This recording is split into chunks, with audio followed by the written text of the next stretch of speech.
Et pour parler de la rentrée du BTP, on se retrouve ici au Club TP avec nos invités. Monsieur Jacques Chanu, bonjour. Bonjour. À côté de vous, Monsieur Cavagnier, bonjour. Bonjour. Et ma première question est pour vous, Monsieur Chanu. L'actualité de la rentrée, ce sont les décharges sauvages. Le gouvernement a annoncé plusieurs pistes pour lutter contre ce fléau. La gratuité des décharges, la mise en place d'une éco-contribution, de sanctions, de traçabilité.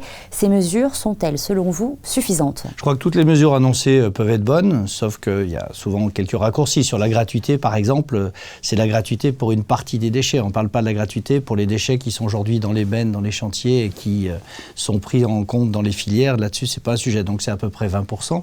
Il y a un sujet qui manque, me semble-t-il, dans le débat, et qui est pourtant central, sont les points de collecte. Il y a des difficultés à en créer. Les communes n'ont pas forcément les moyens. Donc, une éco-contribution, une taxe, appelez ça comme vous voulez, pourquoi pas, à condition que ce soit utile et fléché par les professionnels là où il y a des besoins. Monsieur Cavagnier, le gouvernement a annoncé le 11 juillet dernier la suppression du gasoil non routier. Quelle est votre réaction et puis quelles sont vos inquiétudes? Nous sommes évidemment inquiets.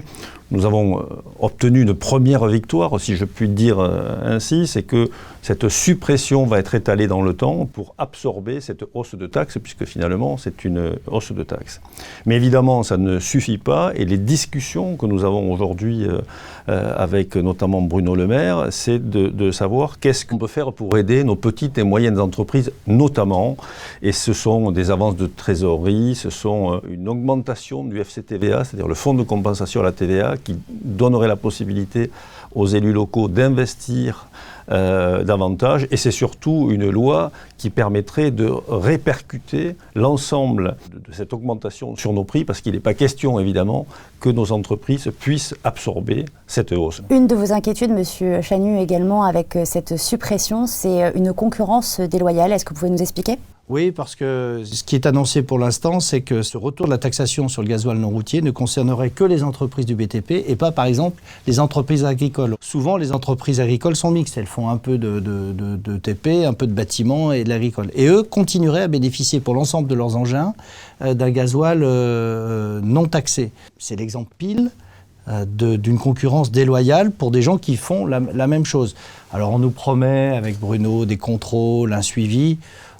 Soit, mais je crois qu'il serait surtout beaucoup plus utile que tout le monde soit aujourd'hui à concurrence égale et subissent les mêmes taxes ou les mêmes détaxes. Le recrutement est un casse-tête permanent de vos secteurs. Pourquoi, Monsieur Cavagnier ? Je crois qu'on a eu un problème d'image toujours, même si nous avons fait, que ce soit le bâtiment ou les travaux publics, d'énormes efforts depuis des années, ça ne suffit pas manifestement. Et d'ailleurs, nous nous employons à la FNTP à essayer de changer cette image. Nous avons lancé une campagne d'attractivité de nos métiers, franchement en respect, depuis maintenant 2 ans. On travaille là-dessus parce qu'on a 200 000 personnes à embaucher dans les 5 ans, donc c'est considérable. Et la problématique que nous avons, c'est effectivement de les faire venir dans nos métiers. Aujourd'hui, tout le monde recherche des jeunes. Toutes les branches professionnelles, tous les métiers recherchent des jeunes, notamment là où il y a un apprentissage. Je crois qu'il faut qu'on n'hésite pas à parler salaire, parce que de se comparer, c'est quelquefois plutôt flatteur pour notre secteur du BTP. Souvent, on paye beaucoup mieux que l'industrie. Ce sont des métiers qui sont très différents, ce sont des métiers où on travaille en équipe, on fait rarement la même chose.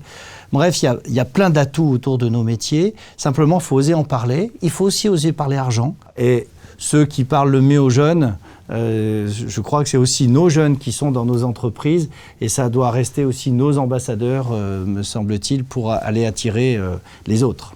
Et alors, dernière question, pour vous deux, comment se porte l'activité de vos secteurs ? Pour le moment, nous, ça tient. L'activité est bonne, elle est même meilleure que celle qu'on avait prévue, puisqu'on a annoncé une croissance de 1,3% sur l'année, alors qu'on pensait qu'il y aurait une stagnation, voire un recul. Néanmoins, on a une grande inquiétude quant à l'avenir, parce que les taux d'intérêt ne resteront pas pendant des années comme ça. Deuxièmement, les banques commencent à avoir une pression assez forte de leur organisme de régulation pour ralentir le nombre de prêts immobiliers.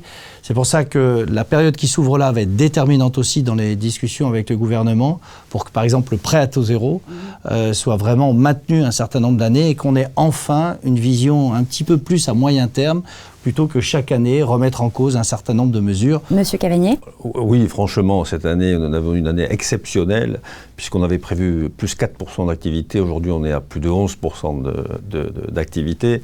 La seule problématique que je vois aujourd'hui, c'est vraiment la différence entre les métropoles et le rural, où on voit bien qu'aujourd'hui en France, et on l'a vu dans tout ce qui s'est passé ces derniers mois, on a une France un peu à deux vitesses, et vraiment il faut s'occuper de la cohésion des territoires, parce que la métropole ne tire pas partout l'activité. On a des zones rurales qui sont dans des situations extrêmement difficiles.